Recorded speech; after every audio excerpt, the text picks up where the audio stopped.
Hello, everybody, and a very warm welcome once again. I am delighted to announce the next guest. He is really close to me, and I can say that because I wake up to his words every morning. His words have inspired, moved, helped, and brought enlightenment across nations. And it gives me immense pleasure to welcome the next talk, where we will meet the mystic himself, the founder of Isha Foundation, Sadhguru, in conversation with Swati Piramal, Indian scientist and industrialist, Vice Chairperson of Piramal Group. Swati ma'am, welcome. Welcome, Sadhguru. Namaskaram to both of you. Swati ma'am, over to you. So, when I was preparing for this fireside chat, I found it was very difficult to introduce you, sir. Somebody who's the guru of the world, a mystic, a poet, a popular speaker, and most important, somebody who makes a big difference in the world. And so I took some help. I went to the Harvard Sanskrit Library, looked at antiquarian books, and asked two of the greatest sages of all time, Tulsidas and Kabir, what do I say to the Sadguru? And they answered using dohas, which have a tattva, a principle, and then an example. So these are small truths which contain real life examples. So before we start, may I request you to say a small prayer?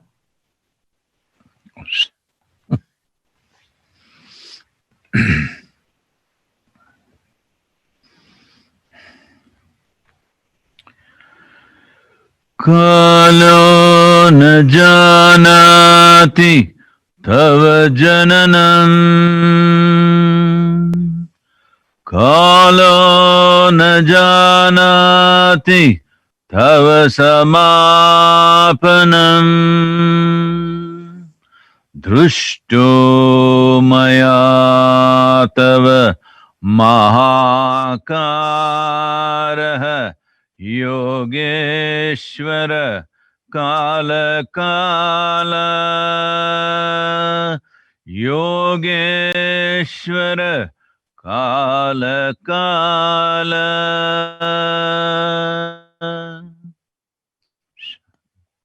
Thank you so much. It's beautiful. So, a professor at Harvard Business School was defining entrepreneurs. Shikhar Ghosh, he's my friend, and he gave me a perspective when he knew I was talking to you.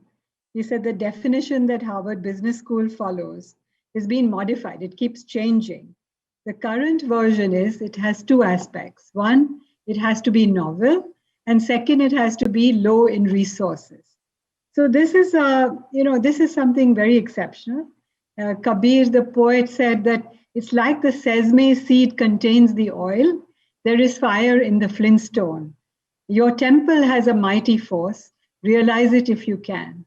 So how do entrepreneurs realize that flintstone inside, which is just a stone, but how do I find that mighty fire, that temple inside? Namaskaram.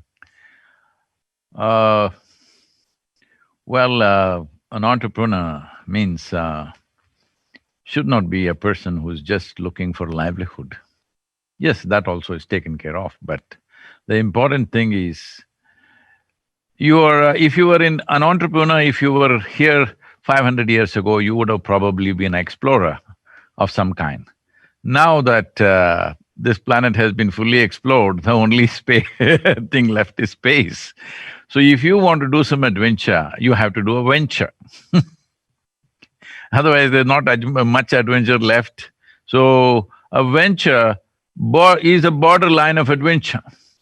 At the same time, it's an economic process which nourishes you and many other lives around you, and it's the basis of the fundamental infrastructure of the world today. Today, a nation's success is not determined by its military exploits or its political rhetoric, but by the success of its businesses. So entrepreneurs are the fire behind that. So we should not, in terms of entrepreneurs, what Kabirji said, we must look at it as the temple is a larger structure of the world itself. And how much fire can you provide for this engine? And is it a destructive fire or is it a productive fire? In which direction is it driving? In which direction this juggernaut of economic development and economic engine drives itself is determined by the entrepreneurs, how they burn and what kind of fuel they burn and how they do it. So now, especially we are in pandemic, I know everybody has their troubles. Nobody is free. I'm saying all, whether it's a business or industry or even institutions like us going through tremendous changes which we have to consciously make. The question is only whether you make the changes joyfully or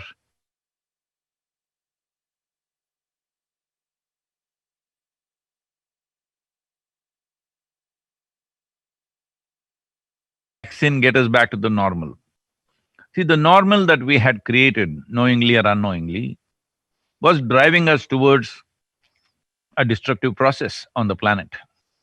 So it's very important now that, see, when the engine is running full speed, very difficult to fix it.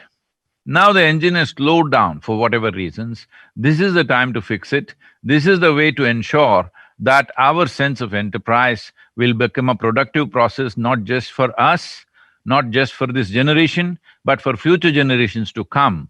That means we have to think in a new way, a sustainable way, that every business has to think. It's not just a government policy, which is important, but every business and every individual, every entrepreneur has to think how the new possibilities that we create post this so-called pandemic, we should see that this should be well-being not just for us, but for many generations to come.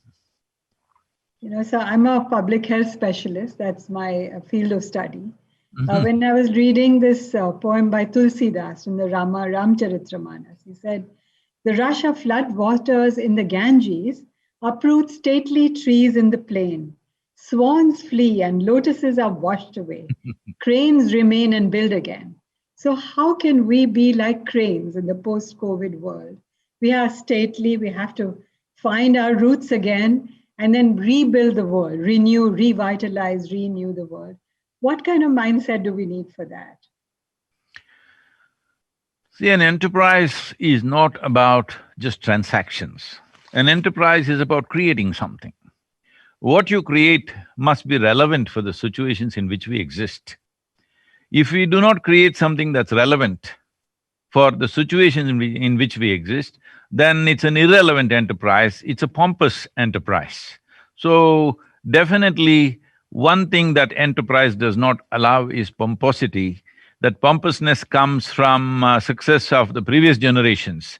Those who are entrepreneurs, that is one thing, they're always lean and mean in their approach to life, because that is a demand from enterprise. Any entrepreneur, that is a basic demand, that you cannot be pompous about anything. So once we realize this, there is really no need to sit down now and plan. It's very important that we must see what will be the situation. Yes, we can make some projections, but we really have to see what will be the projection, because we… see, initially we thought 3 weeks of lockdown, everything will be fixed, all right? 3 weeks is like, for some it was fun, for some it was endurance test, whichever way they thought 3 weeks it's over. Then we thought if all of us clap our hands, it will go down. Well, we were disappointed. Then we thought if we bang our plates, it will go down. Then we thought if we light lamps, it will go down. I am not saying these are bad things. These are all done to get people's enthusiasm and involvement into the process. Now everybody is waiting, holding their breath about this vaccine. But vaccine is not going to be a magic wand solution. It will definitely bring down the risks for many people. But it's not going to be magic wand, because one thing is, the US vaccines, whatever that's coming out here, is minus 70 degrees centigrade is needed, which is very difficult for most nations to create that kind of storage and transportation. Transportation also has to be at that temperature, which is extremely difficult for many nations, especially tropical nations. Well, our vaccine in India is between 280 degrees, which is very much possible to manage, but you need 2 needle pricks in 30 days' time. Getting 1 billion people to take 2 needle pricks in 30 days' time is going to be a humongous task. Till now, all the vaccinations we have done has been for early childhood, infants and little more. That was different because they were helpless people, we just poked them. But now, getting all the adults to take vaccination twice in a month, oh, it is going to be a humongous task. Of course, there'll be protests on the streets and people will say all kinds of things. So I'm saying vaccination is not a magic wand. Definitely it will bring down the level of risk that we are exposed to. And in my opinion, I may be wrong, scientists may have different opinions, but what I see is these viruses in last millions of years have played a significant role in the evolution of who we are today. We don't know what potential this virus holds. Right now, we're treating him as an enemy. We don't know. As we befriend him, he may work out well for us. There is a possibility because it has happened like that through the history of human evolution. Many viruses and microbes have worked for us, and the number of microbial life that's happening in our body is so phenomenal that they're all working for us. Without them, we cannot survive by ourselves. So, where it'll take us, we do not know. But one thing is clear, like in India, I mean, you being a public health expert, you know these things very well. Almost nobody in India will pass a Mantoux test. Almost all of us will show that we have tuberculosis, but we are not sick. So similarly, we may get to manage this virus, that we will have it, but it doesn't really make us sick, so we don't care after some time. But certain people who are susceptible maybe continue to be affected. So a certain level of self-awareness has come because of this virus. I don't think we should give it up. We should not give it up because we were living wantonly. This virus has brought a certain level of self-awareness and awareness about how things can change in the world also, just with a few weeks of break from our automobiles and industries and everything. It is not that we can do without them. We have to use them, we need industry, we need automobiles, we need engines to roar, all these things need to happen. But how much, in what direction, what is necessary, what is not necessary, I think this thought is definitely evolving in the human mind. I hope our actions in future considers the self-awareness that the virus has brought in our life. There's only two ways to do life. See, what life throws at us is never absolutely our choice. But what we make out of it is 100% our choice. It's my wish and my blessing that we make this virus one of the best things that's happened to us in this generation. Because fortunately, at least we don't have a World War I or World War II or something like that, terrible natural calamities, nothing of that scale. Virus, the way it has come, this is the biggest challenge we have faced as a generation of people. In my opinion, it's a soft ball. We must hit it for a 6. Right. Yeah, it's a nice metaphor. But I have to share with you, I know the founder of BeyondTech, he was actually working for cancer vaccines. And he repurposed his everything, he and his wife, just two of them, and a small group of people were looking at cancer vaccines which were personalized. From that, where we have come today with the Pfizer vaccine, and yes, you're right, it's -85. But do you know that there are many planes which are being, repurposed again to transport this vaccine? So I think it's one of the wonders of science. Perhaps it's a public health moment that we were able to do this inside a year. So COVID-19, as you say, has brought us many things. And you have taught us that you have to live joyfully like a softball and live your life really well. You have been traveling in the United States, I understand, on a bike. And my son-in-law is American and my granddaughter loves biking. And when they got married, my daughter is, of course, Indian Hindu, and he's Christian. And we kind of melded the ceremony into one. And remarkably, we found many, many similarities. So when you did this discovery of spiritual America, can you share some insights? Because most people don't understand that. But how can America be spiritual? But yes, they are. And can you share those insights? Well, anyway, if you allow me to comment, to get married, it doesn't take two great religions to come together, it just takes two individuals to come together. Yeah. We're making too much fuss about it. Two willing human beings, if they come together, that's marriage, all right. Anyway, about, well, can America be spiritual? See, unfortunately, this has happened in India also and happened much more significantly in America. If you talk about America, you're talking about America as if American continent started only after Columbus. The Native American people have been living there. Today, anthropological studies show, archaeology shows that anywhere between 20 to 40,000 years, these tribes have existed here. I have been involved with them in the last 18 years to some extent. But even till about 4 to 5 months ago, even I did not know that in the present United States, there used to be over 500 nations till Columbus came. And these 500 nations have their own language. Each one of them have their own language, have their own cultural systems, have their own way of marriage, have their own way of spiritual processes, occult processes, exploration of mysticism. Each one of them have their own unique ways of doing things. It was most mesmerizing, I should say, just to look at the variety that existed in one land. Even in India, we have had things like this. Now, we are all going for, in the name of equality, we're going for uniformity. You shouldn't be surprised if all of us are dressed the same way after another 50 years, because right now, if I come to Mumbai and look at people below their knees, I think nearly 60% are only in blue jeans. So it may it may happen that every one of us will be dressed the same way after some time. Right now in India, if you travel 50 kilometers, people speak differently, eat differently, dress differently, everything is different about them. So this is how it was in North America also. But because histories are written by victorious forces, there is no mention of them, American children don't study about it, generally they have become invisible. Even today they exist.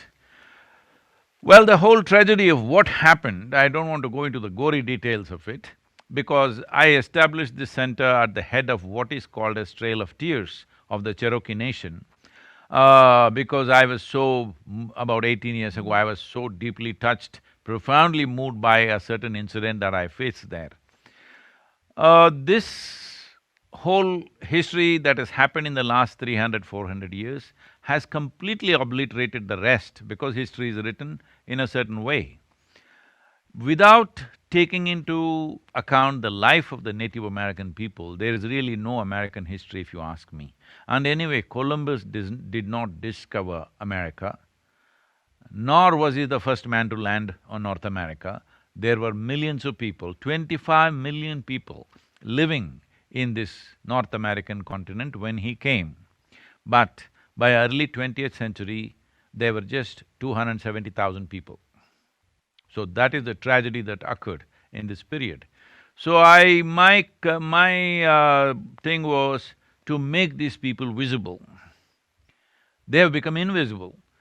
And you cannot really bring back all of that culture and all of those things back, but at the same time, you cannot afford to simply obliterate a whole culture, a variety of colorful culture, just like that, and forget about it as if it did not exist. So I thought I should make them more visible. That's why I took this nearly 10,000-mile motorcycle ride which was through some spectacular country, and it's been a tremendous journey. It's really interesting. So, a few minutes before we were speaking, we shared a telephone call and we talked about poetry. And you actually sent me one which you had written.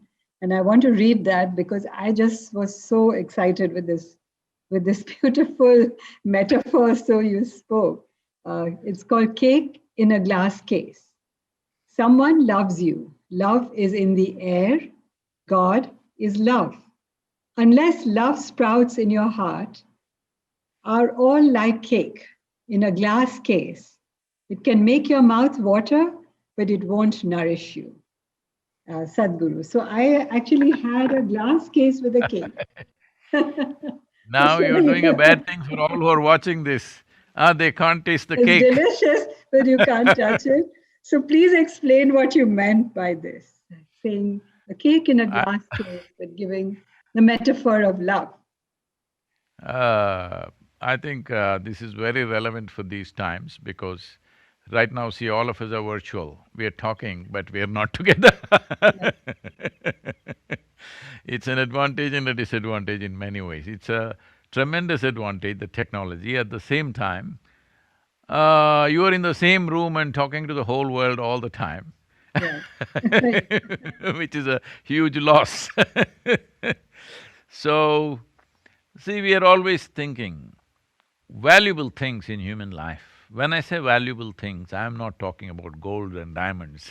I'm talking about the most valuable thing in your life is to be peaceful, to be joyful, to be loving, to be blissful. This is most valuable. Well, you think only a mountain of gold will make you joyful, so you run after it, all right? So somebody may run after money, somebody may run after wealth, somebody may run after knowledge, love, God, heaven. But what does all this translate into? All this translates into you will live an exuberant, blissful life. You think it'll happen out of love, you think it'll happen because you go to heaven, you think it'll happen because of wealth or success or knowledge or whatever, but essentially you want the highest level of pleasantness to be happening within you. This is all the human aspiration is. Right. If you want any experience to happen within you, whether pleasantness or unpleasantness, it can only happen from within you. Because human experience is essentially caused from within you. You may take stimulus from outside, but essentially is caused within you. Pain and pleasure are happening from within you. Joy and misery happening from within you. Agony and ecstasy happening from within you. Let me put it this way. See, if your body becomes pleasant, we say this is health, everybody wants it. You're a health expert, all Yes. right? Everybody wants it. If it becomes very pleasant, we call it pleasure. That also everybody wants it. If your mind becomes pleasant, we call it peace. If it becomes very pleasant, we call it joy. If your emotions become pleasant, we call this love. If it becomes very pleasant, we call it compassion. If your very life energies become pleasant, we call this bliss. If it becomes very pleasant, we call it ecstasy. If your surroundings become pleasant, we call this success. Only to make your surroundings pleasant, you need the cooperation of the forces around you, people around you. But to make your body pleasant, mind pleasant, emotion pleasant, energies pleasant, is 100% your business.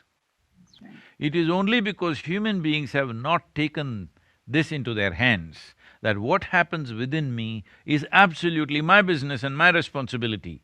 Because they don't understand this, they're trying to change the world, turn the world upside down for your happiness. Everything we have done on this planet is in pursuit of human happiness, isn't it? As destructive as we have become is only because we're in a compulsive mode of seeking happiness. This is very important, especially for entrepreneurs, because they're busy people. Because why I'm saying this is, people are saying, some of the living planet statistics say, the way we are going at it, if everybody in the world has to have the simple comforts and pleasures that an average American citizen has, if 7.6 billion people should have this, then the planet has about 15 years of life. Yeah, that's wonderful that you're saying that everyone should be joyful inside. And you started, So, I saw a center of healing. this… No, this aspect is because we are in pursuit of happiness. Okay. By setting up what is around us, setting up a surrounding atmosphere, we are trying to be happy from that. See, we can never ever fix the outside atmosphere 100%. Even if there are just two people in the family, it will never happen 100% your way. Right. But what happens within me must happen my way 100%. If this one thing happens my way, the difference is just this. I will not do things compulsively, I will do what is needed. A joyful person is always doing what is needed. A miserable person is always doing something that he believes will bring him happiness. This difference has to come through, particularly for entrepreneurs, particularly for business community, because they are busybodies. These busybodies, and the only reason right now the world is not completely destroyed is 50% of the population is lazy. So this is the tragedy of humanity. It is our lethargy which is saving us, not our intelligence, not our ingenuity, not our love for life around us, just our lethargy. Because half the people are lazy, we are managing. If everybody becomes an entrepreneur, believe me, in the present mode of how we are doing things, we'll be destructive. So this is important. Entrepreneurs first establish themselves well within themselves. That is, you are joyful by your own nature. Now you will look what is needed and do that. It's really nice to know that difference. So, you are very passionate about the environment. And perhaps COVID-19 happened because we've continuously destroyed our environment for so many years. We have a water program in our foundation, and I can see how well you are thinking about the rivers and the passionate work that you are doing in protecting the environment. So Kabir said, the opportunity is now, not tomorrow. We must grasp this opportunity, and never again will we get this chance. So perhaps in 2020, it's time to begin re-energizing our planet. And can you say a little bit more about the work that you're doing in saving the rivers? See, today, what we are doing in terms of rivers particularly, it has happened in three different stages in the last 22 years. First 18 years, we ran this campaign called Project Green Hands. The idea was to bring people to participate in compensatory activity, because all of us consume. But are we willing to do the necessary compensatory activity? As a part of this, I spent first 6 years planting trees in people's heads. That is the harshest terrain, believe me, in the world. Land is quite friendly. So after planting trees in people's heads for 6 years, now I've been transplanting and that's going very well. We planted nearly 39 million trees in Tamil Nadu, changing the landscape from 16.5% of green cover that Tamil Nadu had. It went up by 7.2%. According to government gazette, according to Google Maps, it is over 11%. That much increase in thing happened because people have gone crazy about planting trees. Because I set up a spiritual process with which they can experience that what I exhale, the trees inhale. What the trees exhale, I inhale. So one half of my lungs is out there. So this is not about a tree, this is not about environment, this is not about saving the world. It is just that one half of my lungs is actually hanging out there. Once they felt this experientially, now you can't stop them planting trees. So this became a major movement. From that we came to what is called as Rally for Rivers, because we knew there were so many policy bottlenecks which are not allowing environmental activity to happen. Policies which are made in fear, policies which are made one against the other, ad hoc policies made over a period of years. So we wrote a policy document which is 760-page document as to how to manage our rivers. But I'm I'm pragmatic about these things, not romantic about it, because you use the word passion, I'm saying this. I'm very super pragmatic about this. I saw the only way any democratically elected leadership or government will invest in environment only if people are with that movement. Right. Because a government's term is 5 years. But any environmental activity, if you take it up, if you invest heavily in that, for it to show results, it'll take 15 to 20 years of real results. So who is going to invest in something that is not going to bear results in their own term? Yeah. It's not even fair to ask that because they have to win the next election. That's always there. If you say, I developed rivers, I spent all the money there, you think our people are going to take it? No. So I started a movement from Kanyakumari to Himalayas. I drove personally myself through 16 states at that time. The wonderful thing was immense response came. Over 162 million people participated in this in 30 days' time. This is the largest movement ever in the world about an environmental movement gathering 162 million people. And because there were so many people, every state, all the chief ministers participated, all the 16 states. At that time, the 16 states had governments from six different parties. You know how India, the ruling party and oppositions, how they transact. Anything that the government says, opposition opposes. But all of them came on stage with me. In the same place, the ex-chief ministers and the chief ministers sat together and they all said this has to be done. So once this movement happened and this much gathering happened, well, when I went and presented this to the Prime Minister, in less than 24 hours, they got into action. They formed a core committee to examine this policy recommendations. Within 2.5 months, it became the recommended policy in the country for all the 28 states. Because rivers are a concurrent subject, government cannot act, the central government cannot act because they have no geography under their administration, really. It is the states. So then we started working with the states, various states. A few states went proactive, others have been sleeping on it a little bit. But we saw that the best thing is that you have to create a massive demonstration that this is how it works. Because people have not understood what is an Indian river. They think, see, still we have these stories of, it's romantic and wonderful because Ganga is to some extent, like a Mother. glacial melting happening. No, glacial melting happens, so it comes. But in India, only 4% of our river water is glacial water. Rest of it is all monsoon water. For the tropical country, the only source of water is monsoon. Our lakes, our ponds, our wells and our rivers are only the destinations. So now, in the last 100 years, if you look at it, how much volume of water has been coming down in the form of monsoon? It has not changed. We are still getting the same amount of rain. But one thing has changed. The rains or the monsoon rains were spread about 45 to 50 years ago. Monsoon rains were happening anywhere between 75 to 140 days. But today the same volume of rain is coming, but it is happening between 45 to 75 days. Because of this concentrated rain, we are not able to hold the water, it's just going off runoff.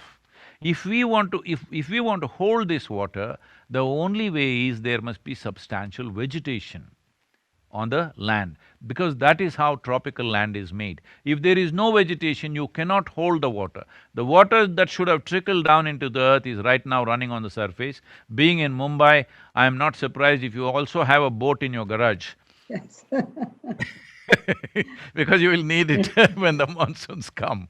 So, it has become like this because we have stripped the land of all green cover. If you fly from Chennai to Delhi, you will see every 5 minutes you look down, the whole Indian subcontinent looks like brown desert. Because there are no trees. Why there are no trees? Simply because there are laws like this. Suppose a farmer grows a tree in his own land, and one day for his need he cuts it. Well, police will come and arrest him. Activists will come and demonstrate in front of his house, all kinds of things. So because of that, nobody wants to plant a tree. So we brought back what is called as agroforestry or tree-based agriculture. We converted over 70,000 farmers in Tamil Nadu in the last 18 years that they went into tree-based agriculture. Their incomes have gone up anywhere between 300 to 800% in 5 to 7 years' time, because this is the key, that it is an economic process. And now we are working in Karnataka, Tamil Nadu and Pondicherry for the Kaveri belt, which accounts for 83,000 square kilometers. Our plan is to plant 2.42 billion trees in this, not on government land, not afforestation, but tree-based agriculture. So first year, during the pandemic, our volunteers were on the ground. All our targets fulfilled, 11 million trees that we planned on the first year. We included 16 1,000 more new farmers, but the target is 5.2 million farmers. It is not that they're going to plant trees all across their land. There are many modules, somebody can go full, somebody can go half, somebody can go 10%, but still incomes will increase. Above all, the most important thing is the only and only way to enrich the soil is that it needs organic content. Organic content can come only from the green litter from the trees and the animal waste. But both these things are missing on the farmland. We just have machines today, but now 42% of India's soil has been graded as degenerated soil, or nearly 52% of Tamil Nadu soil has been declared as fallow. This has happened. What was the most fertile land? In Tamil language, if you talk about the delta land, people never refer to the soil as soil. They always called it gold, because 4 crops a year they were growing. Today, Kaveri dries up 175 kilometers short of the ocean. 5 months in a year, it is dry. What was a perennial river for millions of years? I grew up around Kaveri, and today if you see, it's in such a sad state that it's just a question of time when it just dies off just off the mountains, because there is no vegetation. And 84% of the land is owned by the farmer. If you do not plant trees in his land, there is no way you can do this. Everybody talks about afforestation, but where is the land? Where is the land? When 84% of the land is owned by the farmer, it has to come back there. Without enhancing the organic content in the soil, you cannot preserve water. You cannot hold water. All the dams on the planet put together, I'm saying all the rivers and dams on the land, on the planet put together, the soil is capable of holding 8 times more water than all the rivers on the planet, because it's the soil, water in the soil which slowly drips into the rivers, and rivers flow the way they flow. This That's is what the really, work is about. This needs to really happen. really wonderful, the work that you're doing. Since today we have many people from all over the world, I wanted to touch on well-being and the idea of inner engineering that you have talked about. And I know that you've started at Harvard Medical School and the Beth Israel Hospital, place where I used to work a little bit, a Sadhguru Center for a Conscious Planet.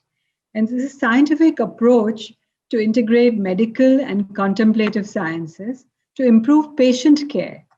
Can you speak about that, please? This work has been going on for a few years now.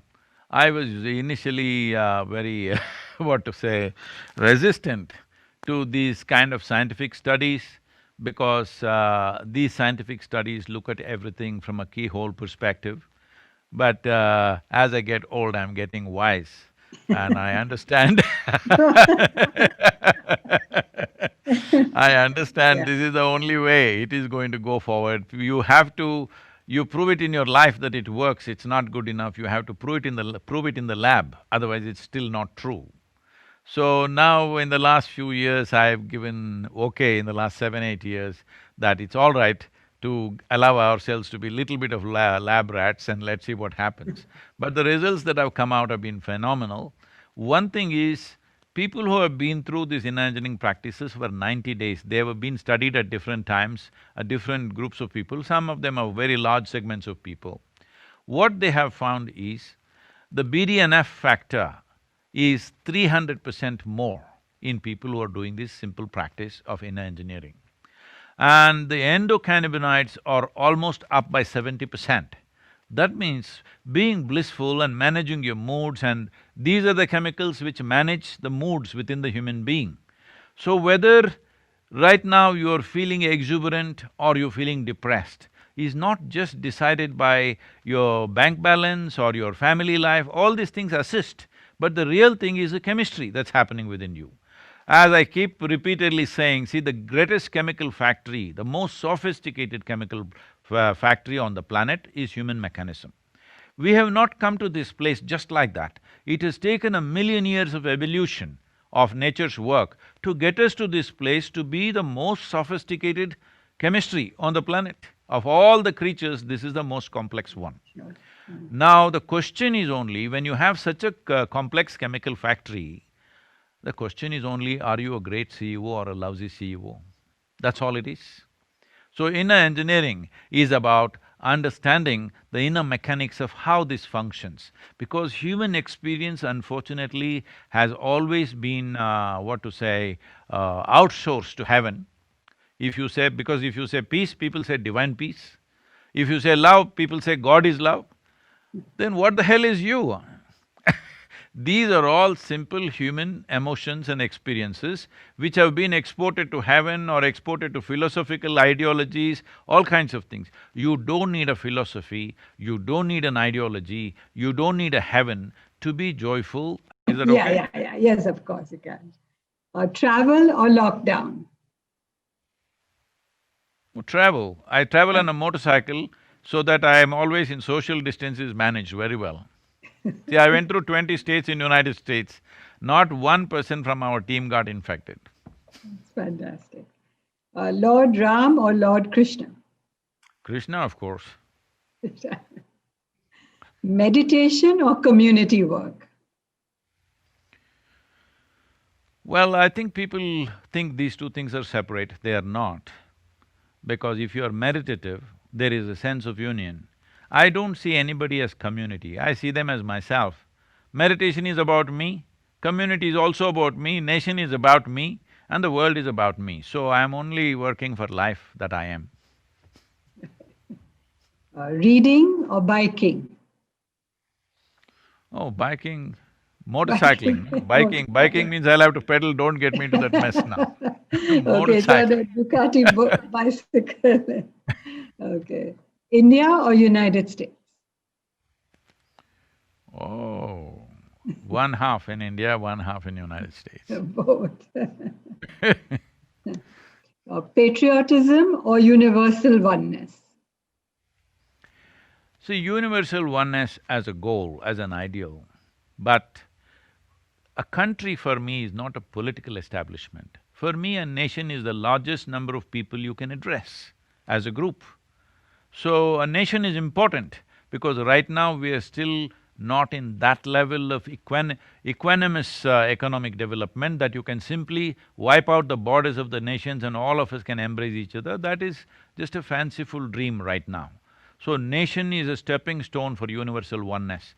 If every nation does not develop well, if every nation does not do well, universal oneness will never happen. So it's important, both are stepping stones. Eating or exercising? Oh, I said motorcycling. Motorcycling. When I was young, the only thing that I spent money on was gas. Even if I was hungry for 2 days, I was just riding. Really? Yes. I would go off on a trip for 2 months. On the way back, I'm counting the money I have in my pocket, and then I will calculate how many days I can eat, how many days not eat. But never there was a day when I can't ride, so… Okay. Saving the trees or saving water? Oh, see, people misunderstand that because of water there are trees. No. In a tropical country, because of trees, there is water. Yes, both. So boundaries or the limitless? Should you have a boundary or should it be limitless? It should be limitless, but physical boundaries are still essential, unfortunately. When you were talking to the cricketer about boundaries, you actually said boundary-less. You said, how do you cross that boundary? And I saw you giving him cricketer always wants to cross the boundary. Cross the boundary. But these days I'm golfing, so I don't want to cross the boundary, always within the boundary. My friend, Professor Shikhar Ghosh, who I was telling you is an entrepreneur, professor of entrepreneurship, he asked his students this question: if you had to change place with another human being in the world, who would it be? And it must include everything: fame, wealth, fortune, family. Who would be that person that you would like to exchange places? Oh, I don't know about all those ingredients. All I know is, right now, the way I am within myself, I will not exchange this for anything in the universe. No, we don't want you to. we love you as you are. Yeah, but still people, have an idea who it should be. So thank you so much. Is there something that you'd like to share today? Just as a Uh, last piece of advice to every entrepreneur who's listening to this? See, when you're an entrepreneur, the most important thing is you want to step into new terrain. That's the idea. If you want to step into new terrain, it's extremely important that above all, see, everybody has their sense of intelligence, their sense of perception, their little insights into situations, whatever. But the most important thing is balance. If you don't have balance, your intelligence will turn against you, your talents will turn against you, your money will turn against you, everything will turn against you simply because you don't have balance.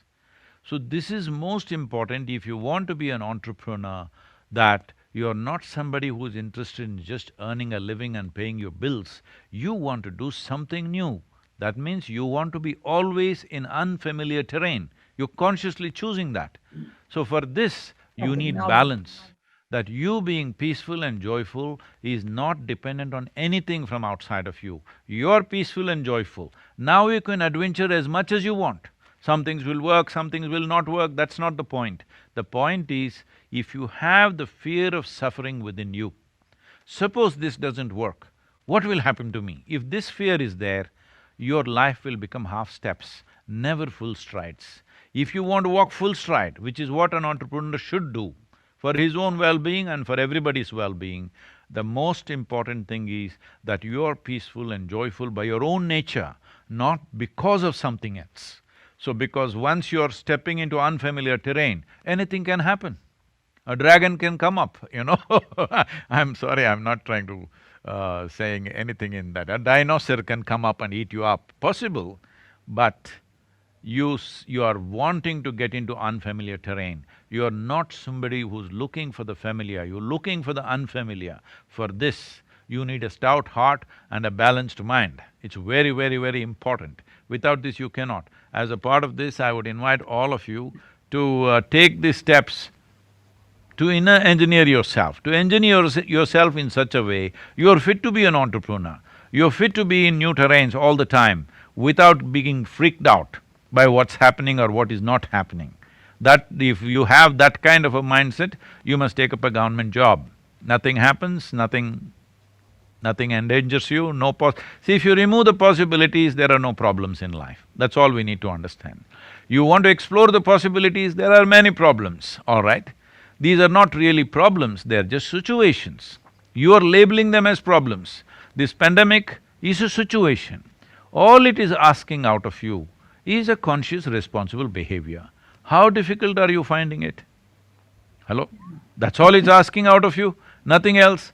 Bombs are not being hurled at you, people have… the previous generations have gone through world wars and things like that, nothing like that. Our generation is the most comfortable and convenient generation that ever was. The level of comforts and conveniences we have, nobody ever had. So we have no business to complain. Just look back on how our parents and our grandparents lived, with what they lived and with what we are living. There is simply no room for complaint. So, let us not complain about it, this is a great possibility. This is a flux, this pandemic is creating a flux.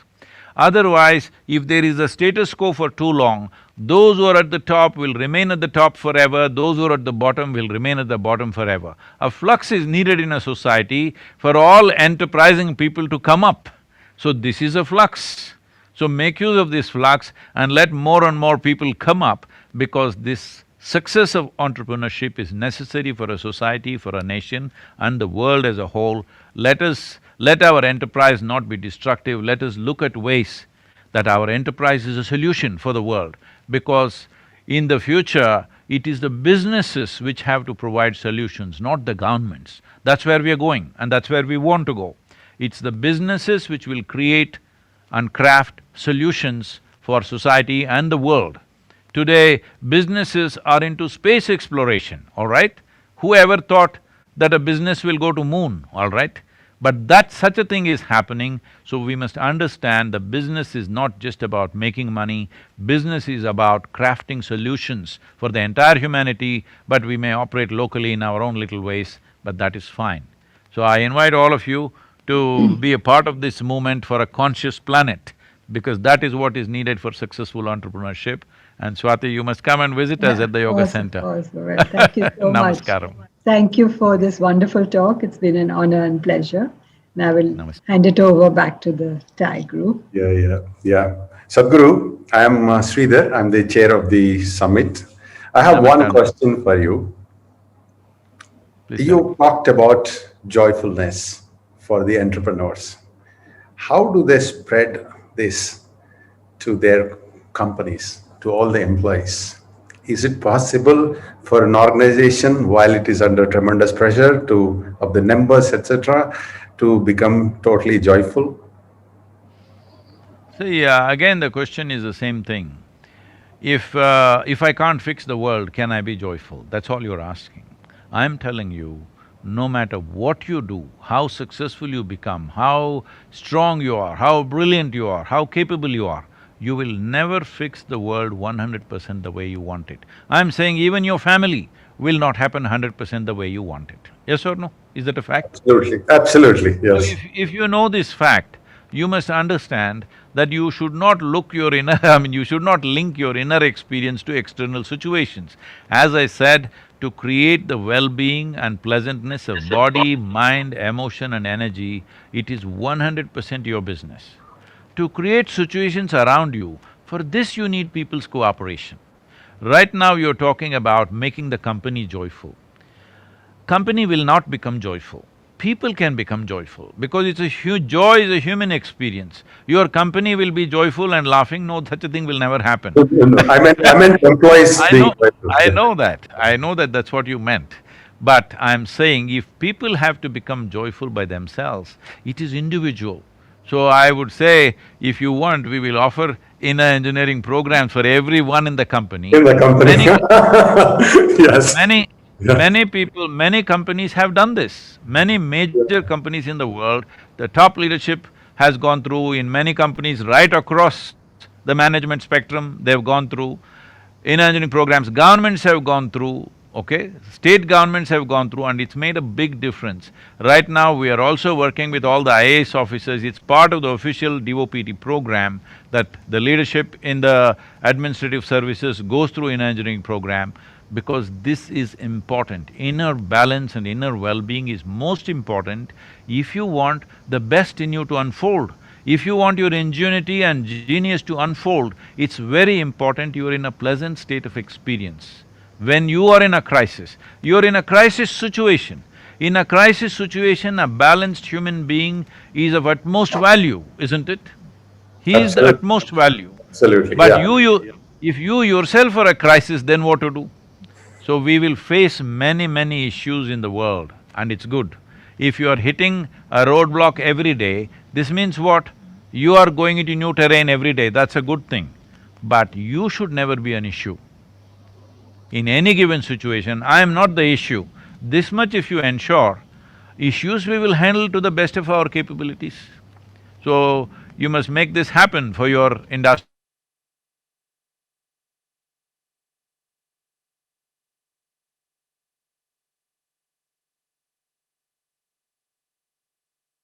Are telling us how to fix this, how to fix that, how to manipulate a bacteria or a virus, but it's not telling us how to manage this one. If you do not know how to manage this one, it doesn't matter what we have, we will still live a very poor life. Let that not happen, because what we have today is the sweat and blood of many generations of people who have strived to bring us to this level of comfort and convenience. Let us not insult them by living badly. Guru, the last question, this is Mahavir, I'm the chair of TAI Global. I have been in conversation with you earlier. I have done the inner engineering course, and I have a question on inner engineering. You know, while I was doing the course and in your listening to you, somehow at many times I switched off, because the part success that I have achieved in life makes me believe in something that I have done prior. Don't you think we need to get into a re-engineering course of people who are a little bit stubborn as me, successful as I am? Do you think we need to relook at the whole thing, or inner engineering it is? See, inner engineering is not a magic wand. Engineering is never a magic wand. See, right now, an airplane flies. I don't know how many people watch this carefully. Largely in the last 15 years, I've lived in airports, airport to airport. But it doesn't matter how much I travel, I myself am a licensed pilot. But still, if I'm in the airport, all I am doing is every minute airplanes taking off, I watch every one of them. It doesn't matter, you watch it a million times, but still it fascinates you because these tons of metal and people and everything just takes off and flies. There is a magical element to it, but it's not magic, it is engineering. So what is magic for one person is engineering for another person. So what somebody lives in such a way, people around me say, Sadhguru, you are superhuman. I keep telling them, this is not about being superhuman, this is about realizing being human is super, you're not getting that. So engineering is not a magic wand, it's nuts and bolts. It is not romantic, it is a very pragmatic affair. So, inner engineering works only if you practice, not because it's a qualification. So please come back, we'll see that it works for you. I will surely be back and meet you when you're back in India. Thank you so much for joining us. This Thank time you. I'm going to be harder on you. No, it won't be.